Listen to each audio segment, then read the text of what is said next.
Welcome to FETV Fans Voice TV Monday Night Live. I'm here with Trish Hunt on my left, playing with Limerick, and Ciara Namara on my right, who plays with Cork City.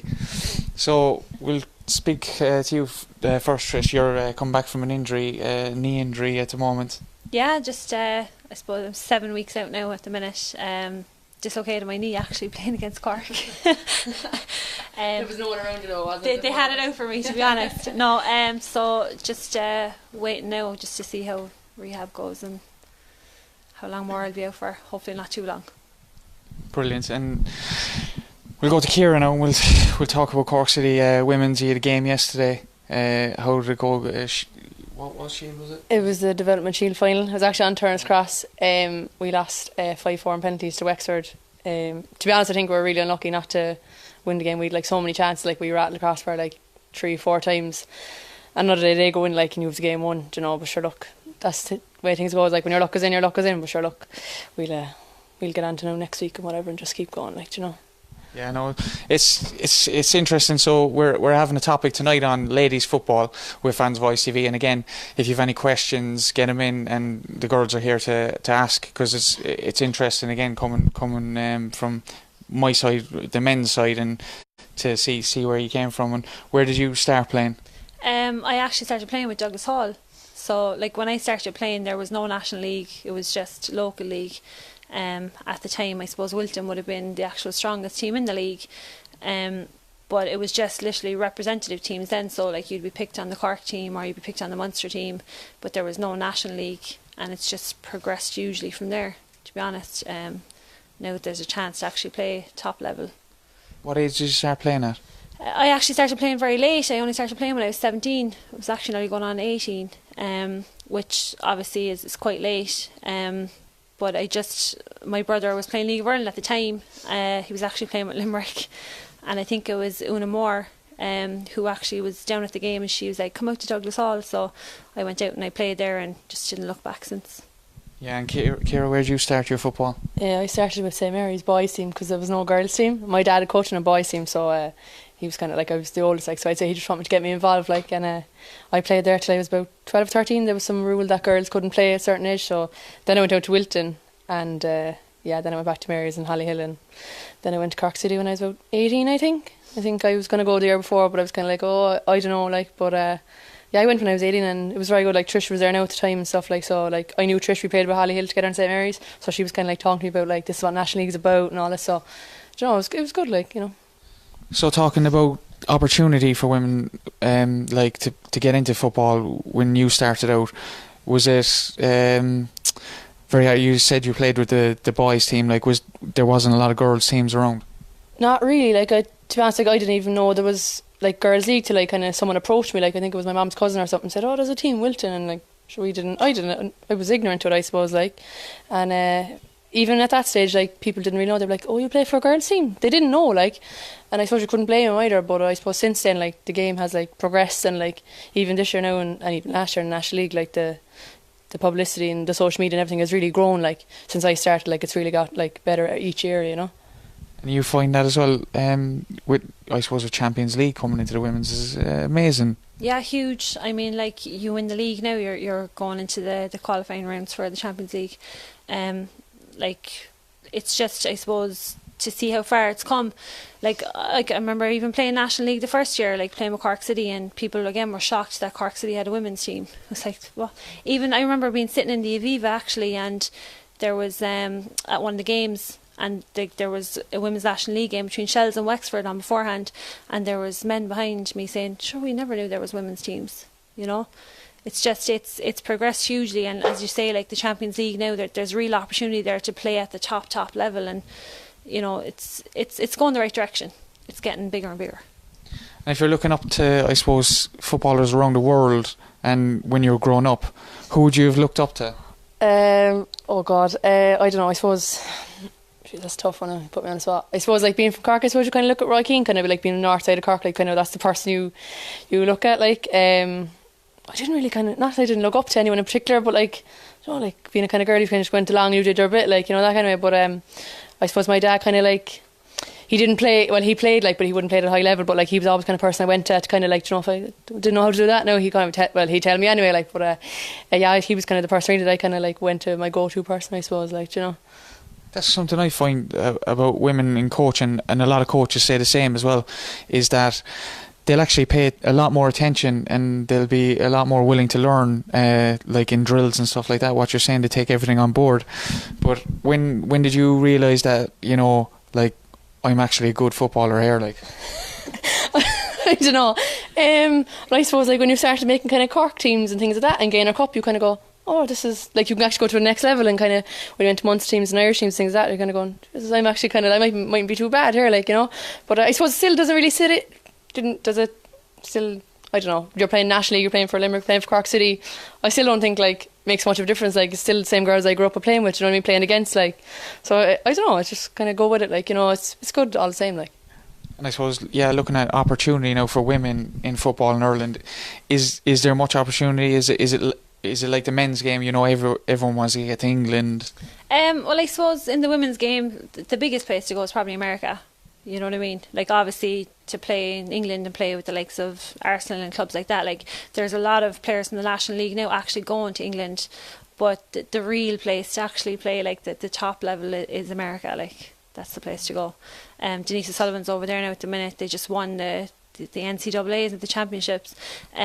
But there is opportunity out there now to go across. Like, even my first year playing National League, it was actually the first year it was formed, and there was no one going away. You know what I mean? It was like you were playing National League and that was it. But now, every season, like, you're seeing players and they're going, like, they're going to England. Like, Leanne Kiernan's gone to West Ham. Katie McCabe's playing for Arsenal. There's more and more Irish players going across the water, like, to play. So there is opportunity there now, whereas before there kind of wasn't. Like, Irish players are actually being looked at now to have the quality to go abroad. I'm sure like, you look at Denise O'Sullivan, there's some fantastic footballers that have probably been around in the later years as well, and probably missed the opportunity because there wasn't that opportunity. But so, like, you're looking at Champions League, you're looking at cup games you had yesterday, and it's just getting bigger and bigger. What's the fan base like? I suppose you have the same few that would come every week, like your mum or your dad, but like, I think especially since we were in the Aviva last year, I think like the Cork City fans really kind of got behind us, and people kind of came out. I suppose it was kind of a noisiness really to kind of see like, oh, what are they about, you know what I mean? But like, even yesterday, I know, like, there was a really good crowd there yesterday, and it did help, like, you know, being in Cork, like, you kind of got you going a little bit. And like, even national league games now, like down in Limerick and things like that, like, there's always a good crowd. Do you know what I mean? Alright, it's the same people, but like, they come every week and they still shout and they still come, and it makes a huge difference to us. Like, kind of like seasons gone by, like, you might have had a handful, you know what I mean? But I've even noticed now, I know you've noticed as well, Trish, that like the crowds really are starting to build as well, which is really good. Like, especially for the young ones coming up, they can actually see like, oh, there's actually going to be people there at these games. I want to play for Cork City, I want to play for Limerick, I want to play for Wexford, you know. So hopefully now the crowds can like keep getting bigger each year, you know. And can the girls like see there's an opportunity to go to like England and America, and do they have that belief within the squad? Yeah, I think so. Like, especially some of the younger girls now coming up, like, they look at like Katie and Leanne. Sure, Leanne's what age? Leanne, 19, 20? That's all she is, like, and she's gone over to West Ham, you know. So we have the likes of Ava O'Mahony, you know, and Zara Foley, like, they're only 16, like, and they came in playing National League this year, and like, they're well able to hold their own, you know. So God knows what they're going to be like when they're 18 and 20, you know. But yeah, like, I think girls really think now that I can actually play for Arsenal. Do you know, just like a fella dreams of playing for Arsenal, why can't a young girl kind of say like, I want to go over there, I want to play for Arsenal, I want to play for Man United, you know. And who did you want to play for when you were growing up? I suppose, to be honest, when I was growing up, as I say, there was no kind of like, you didn't see girls going across the water. Like, my dream was just always for an international cap, like, you know. So obviously I think like you when you're young, like, your thing is you always want to get that senior cap, and it's like, it's obviously it's tough to get there. But like, I suppose you look at, like, I look at my career, I would say I didn't start playing until a very late age, and I haven't done too bad. I'm still moving around anyway. And just speaking about the West Hams and Arsenals and ladies, I'm a bit ignorant, I don't know really much about them. I actually saw them play a couple of games on TV and stuff, and it's quite good standard, to be fair. But the situation, like, are they full time?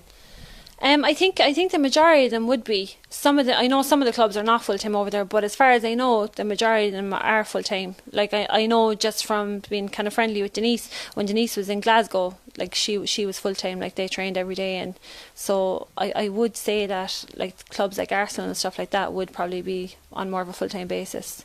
And is there an opportunity then to earn a living there for these girls as well? Like, I would like. I mean, I would presume so, because like I suppose they're giving up a lot to go over there and to play at that level. So I would say the club would probably look after them. Whether it be, I know some teams like they actually find jobs for them, so they train, but then their job, like I know a couple of girls were with Arsenal that they'd train and then they worked in the club. So like on the men's match day, they might be selling tickets, or they'd work in the club on reception and stuff like that. So the club looks after them as a whole. From what I know of a couple of players who would have played over there a while back, like. But and like, what's your opinion on that? Because I'm hearing that now, like, you know, and I'm thinking, if it was the opposite way around, the men, they're going, oh, do you know what? Come and play football, but you know, we'll give you a job out there digging the ground thereafter. Do you know, like, or you know, like cutting the grass or something like that. Could have changed now. That was a while back now. Players that I would have known over there who probably not playing anymore, to be honest. So I'm assuming it's probably changed now.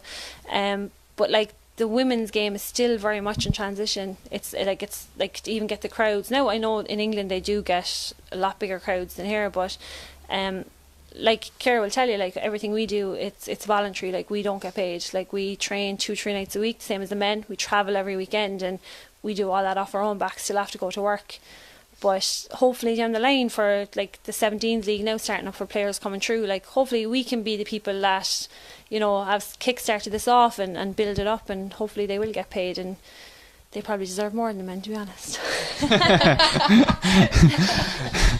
If you're looking at men's teams there now, and you're looking at the senior women in Irish football, just say for example, would a senior women's team now compete with like a men's team? What level would you say it would compete at?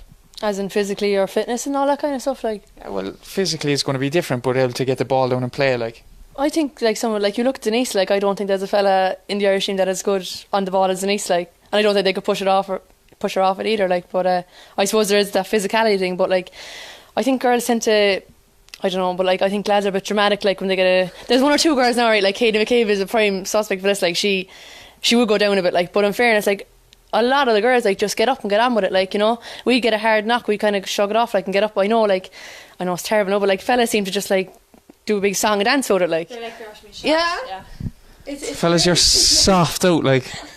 They're murder, like you kind of watch it and you're going like, if that was me, you just get up and get on with it, like, you know what I mean? But I don't know, like I think technically, like, I think they're as good as it, like, you know, there's some girls. Like, we do, like, in pre-season and stuff there, we'd often, like, we'd play against, like, lad sides, like, under 16s, under 17s upwards, like, and, like, usually we'd come out with the win, you know what I mean? But obviously, like, you'd look at them, the men's game sometimes obviously can be a little bit quicker. You tend to notice that when you play, but I think the girls are less selfish on the ball. They pass more, and whereas, you know what I mean, they play it as a team sport, whereas sometimes you can have, in the men's side, you can have a man who just wants to do it all by himself, like you, Darren, remember? Get your digs in early, yeah.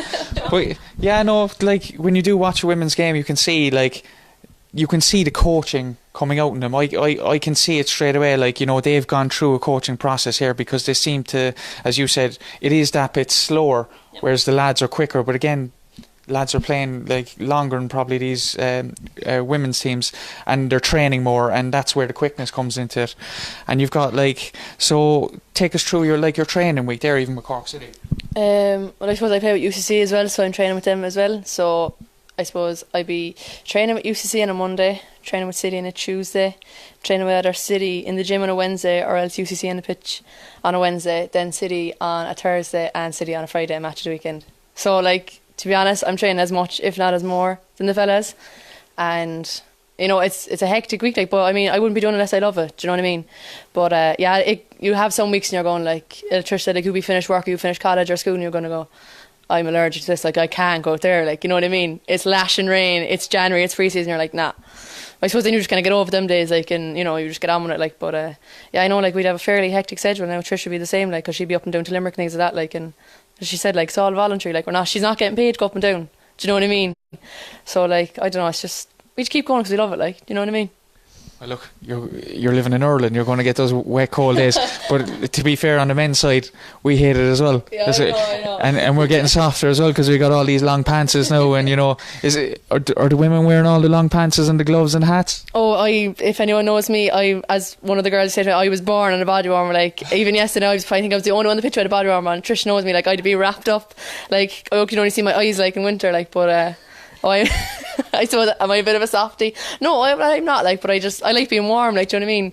I don't like being cold. You don't like being cold, like? Yeah. No, like. And do you play on UCC? Have they got a women's side as well? Yeah, we compete in the Premier Division of the third level football, and then we have intervarsities in say March or whatever.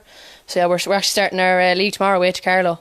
So that should be a good game now. They beat us in last minute of extra time last year, like, so should be a good game now tomorrow. Yeah, because Carlow got that school of excellence, like with the football as well, it was excellent. But scholarship opportunities for women in UCC, is that available? Yeah, it is.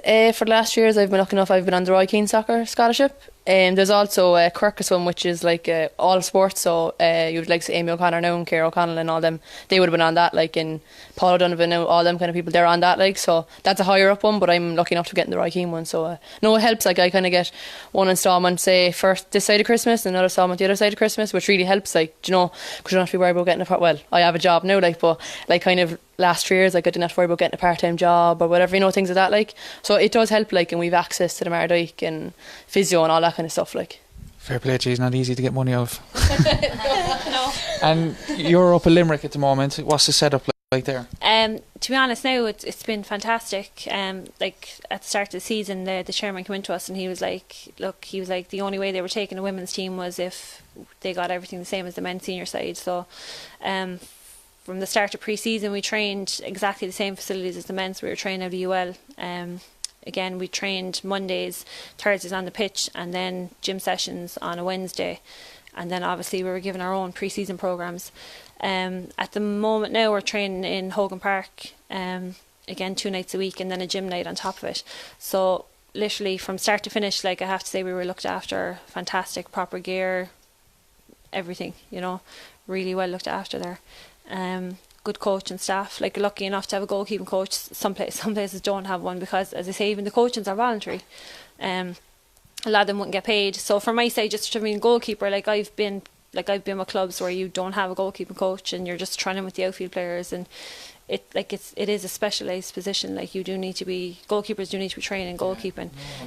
So like, we've been lucky enough down there where we've been really well looked after. And like, how many clubs have you been with so far with the ladies? I'm getting mine back here as well. I'm getting mine back here. I probably had double yours. No, I played for 6 years with Cork. Like I was literally with Cork from when they started in the National League, and then just things came about where I needed a move. So I signed for Peamount, and I played a season with Peamount. But to be honest, like, the travelling up and down to Dublin, like, I was in Dublin 3 nights a week, and then every weekend away, was just too much for me. Like, I wasn't getting home till 1 o'clock in the morning after training. So Kilkenny actually asked me to sign with them, and I played half a season with Kilkenny, and I just lost the love for the game completely, and I gave up for a full year. I actually went playing GA. It does. Look, it happens. It happens. Everyone. There's a serious commitment, even in the men's side in Irish football anyway. But even in England as well, the travelling is ridiculous, and you know, you're not getting what you want out of it. But as long as you're happy in your football at the end of the day, that's the main thing. It wasn't even the travelling that really got to me. Like all the girls that I played with at Cork, I grew up with. You know, you have that bond, like, and you're there 6 years, and that's your club. Like, that's where you felt comfortable. And I think just what happened to me is, when I changed, I just didn't enjoy it as much as I did when I was with Cork. And then when Dave rang me to ask me to sign for Limerick, I was adamant at the start, because I was actually playing with the Cork senior footballers. I played 1 year again. I was up with the Cork senior footballers, but I was a bit adamant. I was thinking, like, you know, I don't want to kind of play. And he was like, come down and train. And when I went down, there was actually a couple of girls that I had played with Cork. There was about 5 or 6 girls that were with Cork or with Limerick now. Right. And I just felt happy there, so I stayed. Never looked back, really. Yeah. And just talking about bringing that Champions League into it, that's huge, and that's probably a massive driver for women in football, and especially you're talking about the young girls as well, because it is a huge competition. Yeah, it is. I suppose like that's the dream, isn't it, to kind of walk out to Champions League music? Do you know what I mean? I suppose like since you were younger, like you watch it on telly every Tuesday and Wednesday, and you want to play in the Champions League. Is the thing that like you can say to some of your friends who are lads, like, oh, I played in the Champions League. Chance they're not probably going to get that opportunity. So yeah, that's a big driving thing, like especially in the league. Like it's brilliant to cups and all that, like, but you want to win the league, like you want to go play, represent Ireland in the Champions League, and all. It's a huge thing, like, you know. And so if you're talking, who's in the Champions League this year for the women's? Well, Wexford went last year, and they're currently, is it 3 or 6 points clear top of the league? There's like 3 or 4 games to go, so all going well, I'd say they'll probably represent us this year in Champions League again, you know. And how did they do last year in the Champions League? They got to the, how did they get on in the qualifying round? I think they won 2, I think, and lost 1, was it, or 2? I think they barely missed out anyway. They done well, like. Yeah. And even there's a huge opportunity again, because you get like Ajax or like, you know, Barcelona and these teams, and they start to recognise your players then as well. It's only one place, is it? One place, yeah. So at the moment, Wexford are the best team around, really. How you're not far off them though, are you? What was the score yesterday? Well, it was 0-0 after extra time, and they only beat us by 1 penalty. Like, so I'd say we're not that far off them, in fairness. Yeah. But yeah, no, I think like before, when I kind of started off, there was a big gap between like the top. Like it was, Trish knows that there was a huge gap. Right. But like especially in the last 2 or 3 seasons, like there's more teams coming in, so it's more competitive. But the gap really is closing. Like there's games now like that it would only be like a 1-0 or a 2-0. Before it was like 6-7-0. You know what I mean? There's not them results anymore, which is brilliant for the game, and the young girls coming up as well. Like they don't kind of go, oh, that team's getting beat 6-7-0. It's only 1 or 2-0 now, so like, you know, it makes it more competitive with more teams and stuff like that. Like. And where Limerick falling in that? We're not doing too bad. We're second from bottom, but like, you have to remember it's a brand new team. Like apart from I think maybe 3 players down there, none of the rest of the team had ever played National League before. And I even know myself from the first year I played up there, the step up is huge. Like I can remember playing with Cork against Peamount out in the Cross, because we used to play there the first year, and I was like someone with no hands. You know, it was a different level completely. Like from playing local level, it was such a step up, because you had girls like who would have been playing international level that you'd have never played against before in the Cork League, you know, and this is why they formed the National League, because we'd say like the international teams weren't doing so well because they weren't playing in a competitive enough league, you know. Like as I say, Wilton dominated the league here for years. Like there was no one even close to them. So like we're doing all right. Like when we were picking up points, we picked up points off UCD, who would be a top side, like, but a lot of our girls are 16, 17 year olds. Like some of them are still eligible to play under 17s. So like for us, we need a couple of more experienced players. Like when I started with Cork, we were exactly the same. Yeah. Like Ciara will tell you that. Like we struggled. Like I can remember going up to Peamount there one stage. Like we lost 14-0. You know, it was the worst day of my life. It just takes time to build, and as you said, the local game. I was down in Riverstown this year, and I saw Wilton play Riverstown, and to be fair, like as you said there, I was kind of surprised actually, because you'd be watching senior games and there wasn't the moaning, or there was tackles flying in, like, and they were kind of just getting on with it, and I was kind of like, you know, fair play. They're not moaning as much as the men, and you said it. Like I definitely would have moaned, but not only that, the standard was good, and there was like a ball went over the top there at one stage, and the girl up top, I don't know her name, she plays with Riverstown. I think she's number 10, tall girl, kind of red hair, and she volleyed it into the bottom corner. I was like, what a finish that was. And yeah, so like you should be looking to sign in that one, and she was quick as well. Those girls actually played National League, but they just couldn't. We'd say like with work and stuff, like the fact that we don't get paid, they just couldn't keep up the commitment. Yeah. So like there is a couple of girls back playing local league who just couldn't they just couldn't commit to it, like, which is a shame because they're good enough to play at that level. But that's the same problem in the men's as well. It's all it's a lot of young fellas, a lot of good senior players playing, but work commitments and family, and it's just not that type of league. Have we got a few questions there, Jamie, on the... Yeah, so why do the girls think that female sport doesn't get as much attention from the media and the public, or is it getting better? It's definitely getting better. It is getting better. I think, in my opinion, the fact that it hasn't been, we'd say, getting so much attention is because for a long while it actually just wasn't advertised well enough. Whereas now, like, the National League is being advertised a lot more. The fact that even the women play before the men in the Aviva for the FA Cup final, it's been advertised a lot better. That's what I would think anyway. Yeah, so it is improving. Yeah, people kind of get to know it more. Like when we started off first, like people, as Trish said, like people didn't know Cork City had a team. They don't know Limerick had a team. Now they do. Like, there's stuff on social media. There's, like, you see the FA Cup final, like, that's televised now. That's a huge thing. That wasn't a couple of years ago. It wasn't played in the Aviva. So, like, I suppose it wasn't recognised really, and people didn't know. Like, so. Yeah, and you're lucky enough to get an appearance on Fans Voice TV as well. So. Noel McCarthy, great stuff there, and you're pure natural. Oh, cheers, Noel. Roger Kennedy, love FETV, by the way, great job. Cheers, Roger. Yeah, if anyone else has any questions there, give them to us. Yeah, so again, your training, how much have you improved, say, from Cork City from the time you were at the local league? Oh, hugely. I can't even, like, when I started off first, like, National League, I would have been like, I'm centre half, like, you wouldn't, like, look at the size of me, like, I'm not yours there. You didn't play centre half yesterday though, did you? I did, yeah. Did you? I did, yeah. I'm sure I looked at the team sheet, you weren't centre half on it anyway. No, I was, yeah. There's me and Savannah McCarthy, so she kind of, like, makes up for it a small bit, but... The captain, yeah?